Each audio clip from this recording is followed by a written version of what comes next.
समन्ता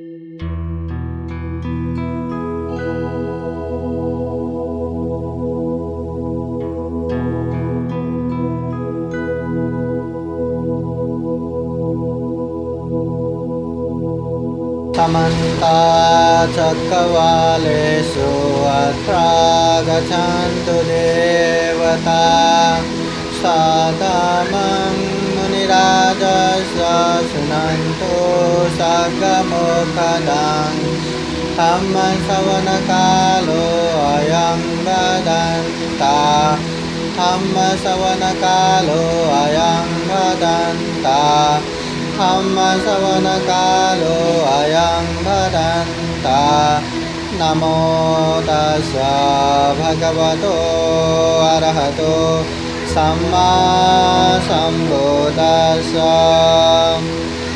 महाकारुणिक तथागत बुद्ध धम्म और संघ को वंदना। परम पूजनीय डॉक्टर बाबा साहब अम्बेडकर और उपस्थित हुए संपूर्ण उपासक उपासिकाएं। भगवान बुद्ध होने के बाद जो ज्ञान खुद ने प्राप्त किया, जिस ज्ञान को देखकर खुद स्वयं संपूर्ण दुख से मुक्त हुआ, उस दुख को, उस ज्ञान को प्रचार करने के लिए वो गांव, नगर, जनपद, देश देशांतर में चारिका करते रहा। बहुजन हिताय बहुजन सुखाय। तो तथागत बुद्ध ऐसे ही चारिका करते करते घूमते घूमते एक समय एक गांव में पहुंच गए। जब लोगों को मालूम हुआ कि गांव में बुद्ध आए हैं, तो वहाँ ज़्यादा से ज़्यादा लोग जमा हो गए। कोई तो बुद्ध को देखने के लिए, कोई तो बुद्ध का दर्शन करने के लिए, कोई बुद्ध का वाणी प्रवचन सुनने के लिए।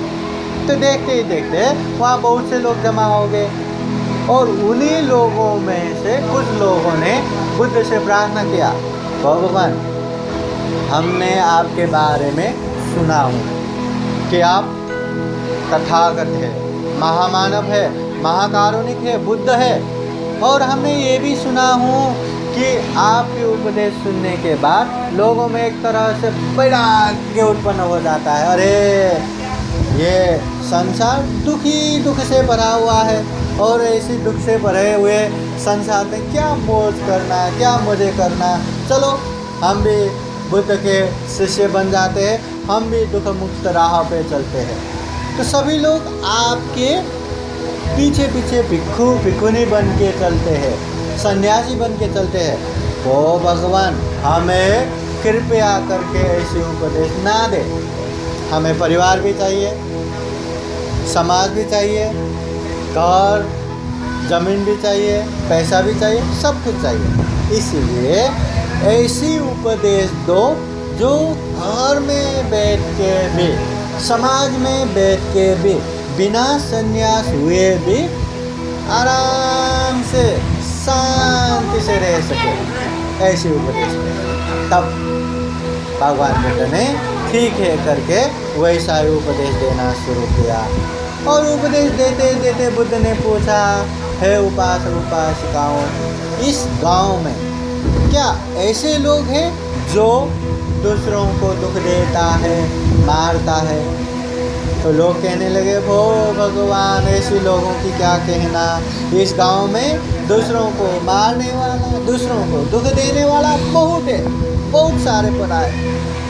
बुद्ध पूछते हैं, क्या दूसरों को दुख देने वाले, दूसरों को मारने वाले आप लोगों को पसंद है?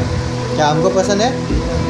नहीं। तो सारे लोग कहने लगे, वो भगवान हमें ऐसे लोग पसंद नहीं है, जो दूसरों को दुख दे, जो दूसरों को मारे, ऐसे लोग किसको पसंद आएगा?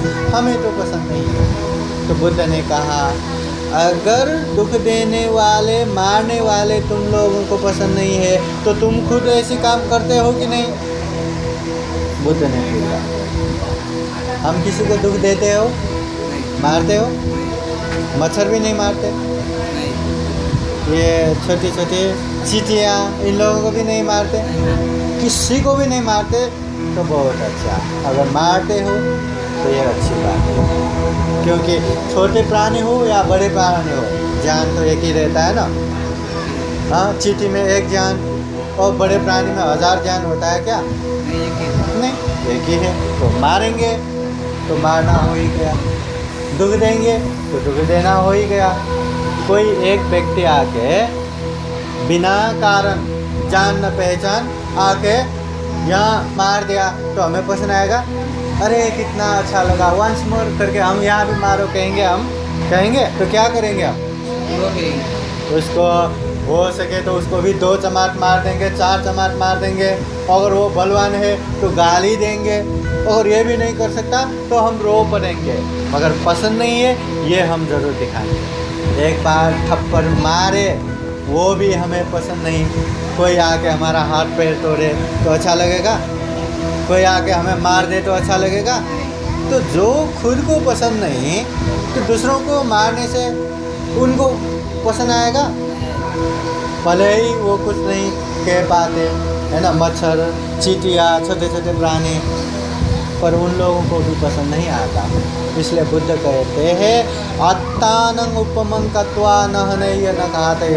अपने आप को उदाहरण के रूप में रखो, जैसा खुद को पसंद नहीं वैसा दूसरों को भी पसंद नहीं आएगा। जैसा मारने वाला, दुख देने वाला हमको पसंद नहीं तो हम वैसा करेंगे तो दूसरों को भी पसंद नहीं आएगा। इसलिए किसी को दुख मत दो, किसी को मारो मत। तो बुद्ध फिर पूछते हैं क्या इस गांव में ऐसी लोग हैं जो दूसरों के सजीव हो या निर्जीव हो चोरी करते हो, बिना पूछे लेके आते हैं? क्या ऐसे चोरी करने वाले हैं क्या? तो लोग कहते हैं वो भगवान, इस गांव में ऐसे लोग भी बहुत पड़ा है। हम यहाँ आए, घर के सारे दरवाजे खिड़की सब बंद करके आए हैं, चोरी करने वाले यहाँ बहुत है। तो बुद्ध पूछते हैं क्या चोरी करने वाले पसंद है? चोर पसंद है? नहीं। सारे लोग कहने लगा पसंद है। तो पसंद नहीं तो खुद भी ऐसे काम मत करो। फिर पूछते हैं क्या काम मिथ्याचार व्यभिचार करने वाला है क्या? झूठ बोलने वाला है क्या? अमल नशा पता सेवन करने वाला है क्या? कहते हैं वो भगवान यहाँ गांव में ऐसे लोग भी बहुत पड़ा है।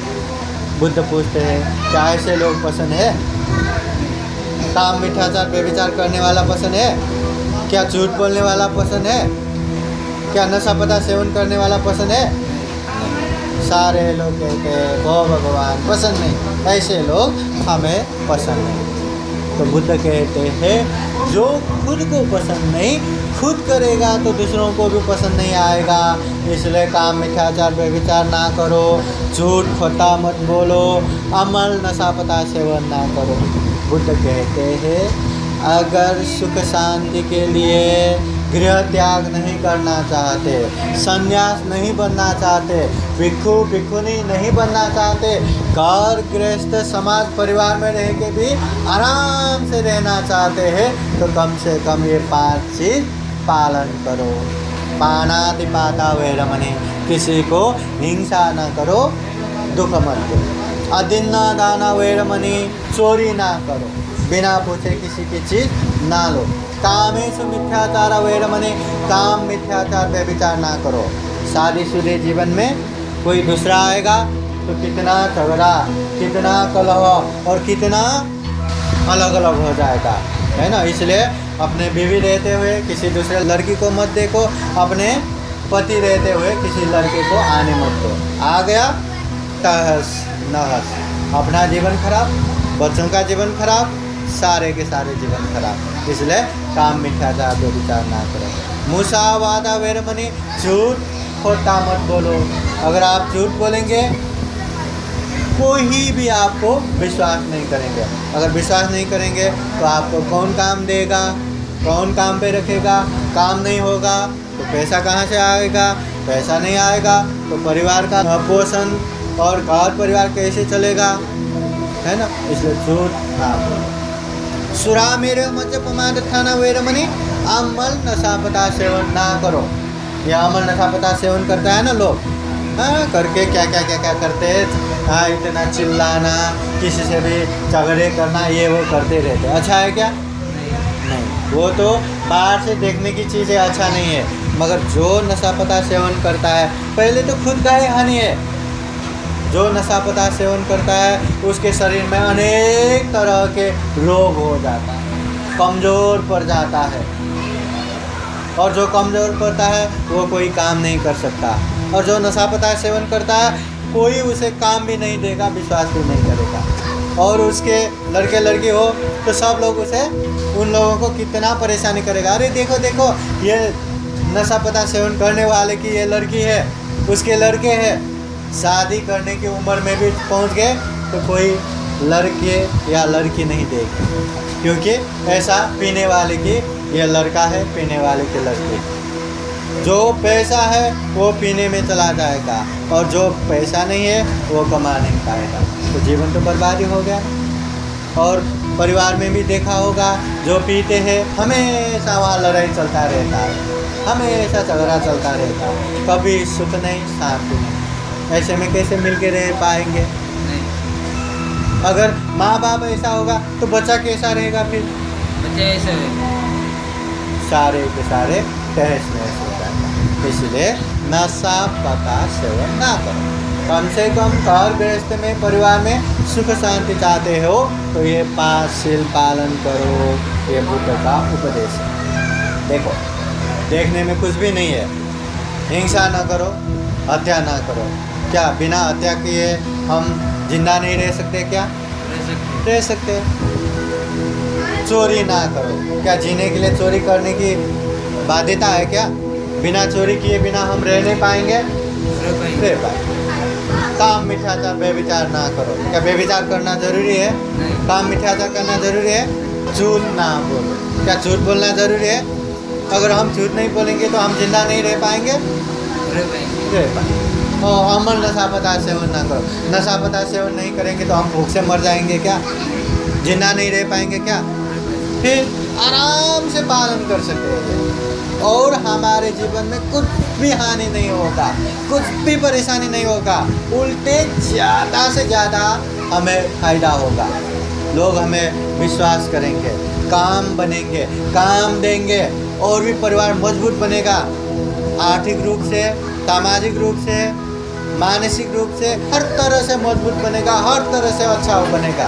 तो क्यों नहीं पालन करते ये? क्या हम अच्छी तरह से पालन कर सकते हैं ये? हाँ, हिंसा नहीं करेंगे, पालन कर सकते हैं। ये कह सकेंगे कि हम चींटी से लेके, मच्छर से लेके किसी को भी नहीं मारेंगे, ऐसा कह पाएंगे? कह पाएंगे? नहीं कह पाएंगे। तो ये शील पालन नहीं हुआ। प्रयास करो। मच्छर को मारने की ज़रूरत नहीं, भगाओ। चींटियों को मारने की ज़रूरत नहीं, मीठे चीज़ मत रखो, आने मत दो। आ गया तो धीरे से साफ करो। पैर के नीचे अगर हमको मालूम नहीं, पैर के नीचे आके मर गया तो उसका पाप नहीं लगता, क्योंकि हम रास्ते में चलते हुए कितने मर जाएंगे, मगर वहाँ दिख रहा है फिर भी हम ऐसे करके उसे कुचल के मार रहे हैं तो वो पाप है। जानबूझकर हम कर रहे हैं तो वो पाप है। अगर हमको पता ही नहीं, जैसे कभी कभी बीमार हो जाता है, हम दवा लेते हैं कि नहीं? साइंटिफिकली वो बीमार क्यों पड़ता है? जब रोग के कीटाणु हो जाएगा तब बीमार पड़ता है। और वो दवाई का मतलब क्या है? वो कीटाणुओं को मारना, फिर जाके हम निरोग हो जाएंगे, स्वस्थ हो जाएंगे। तो क्या दवाई लेना पाप है क्या? क्या हम दवाई इसलिए लेते हैं कि एक एक ये रोग के कीटाणु को जिंदा नहीं छोड़ेंगे करके हम दवा लेते हैं क्या? नहीं, हम तो बीमार से मुक्त हो जाए इसलिए वो दवा लेते हैं, उसका पाप नहीं। इसलिए ये चेतना, चित्त प्रमुख है।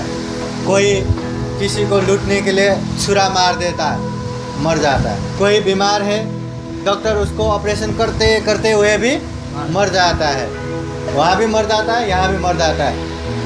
मगर जो चोरी करने के लिए, लूटने के लिए छुरा मार देता है ना, वो पाप है। जो ऑपरेशन करके उसे जिंदा करने की, उसे अच्छे करने के लिए जो पेट फाड़ रहा है ना, फिर भी मर रहा है, उसका पाप है। मन कैसा ऐसा। इसलिए ये नहीं मारना, नहीं छोड़ना, व्यभिचार नहीं करना, झूठ नहीं बोलना, नशा पदार्थ सेवन नहीं करना, ये 5 शील भी अच्छी तरह से पालन करे तो फिर देखना जीवन में कितना खुशी होगा, कितना सुख मिलेगा, कितना आनंद मिलेगा। पर हमारा परेशानी क्या है? हमें मालूम है मारना नहीं चाहिए, फिर भी हम मारे जा रहे हैं। मालूम है चोरी करना नहीं चाहिए, बिना पूछे नहीं लेना चाहिए, मौका मिले तो लेके भी आ जाते हैं। मालूम है व्यभिचार नहीं करना चाहिए, काम मिथ्याचार नहीं करना चाहिए, मौका मिले वो भी कर जाता है। झूठ नहीं बोलना है, मालूम है फिर भी झूठ बोलता है। अमल नशा पता सेवन नहीं करना चाहिए, ये भी पता फिर भी कर जाता है। फिर क्या हुआ? मालूम है भीख, फिर भी पिए जा रहे, मरना तो है ही। इसको पालन करो तो जीवन में सुख मिलेगा, इसे पालन ना करो फिर दुखी, फिर दुखी, फिर दुखी, परेशानियों से कभी मुक्त नहीं होगा। परेशान से मुक्त होना है कि नहीं? जीवन में सुख चाहिए कि नहीं? शांति चाहिए कि नहीं? आनंद चाहिए कि नहीं? तब तो पालन करना ही पड़ेगा, दूसरा कोई रास्ता नहीं। हाँ, पालन किए बिना जीवन में सुख आने वाला नहीं है। बुद्ध को हर दिन प्रणाम करने से, अरे इसने ज़्यादा ही भक्त कर लिया, चलो वरदान देता हूँ, तथास्तु करके वरदान देने वाला बुद्ध नहीं है। बुद्ध ने तो वरदान दिया, रास्ता दिखाया, बस चलने की देरी है, पालन करने की देरी। पालन किया कोई भी सुखी रहेगा, पालन नहीं किया बुद्ध के पास रह के भी सुखी नहीं रह पाएंगे, दुखी का दुखी रहेगा। इसलिए बुद्ध का उपदेश अच्छी तरह से जान लो, समझ लो, अच्छी तरह से मान लो और अच्छी तरह से व्यवहार में पालन करो, तो जीवन कल्याणमय होगा, सुखमय होगा, शांतमय होगा। तो हम तो यही कामना करते हैं आप लोगों के जीवन में ज़्यादा से ज़्यादा सुख हो, शांति हो, मंगल हो, ज़्यादा से ज़्यादा बुद्ध का उपदेश को समझ के अपने आचरण व्यवहार में पालन कर सके, जीवन सुखमय शांतमय बना सके। फिर एक बार आप लोगों के जीवन में बुद्ध का आशीर्वाद, धम्म का आशीर्वाद, संघ का आशीर्वाद हमेशा रह सके, यही कामना करते हुए ये धम्म देशना यही समापन करता हूँ। सब लोग हाथ जोड़ के 3 बार साधु साधु बोलिए। साधु साधु साधु। बुद्धं नमामि, धम्मं नमामि, संघं नमामि।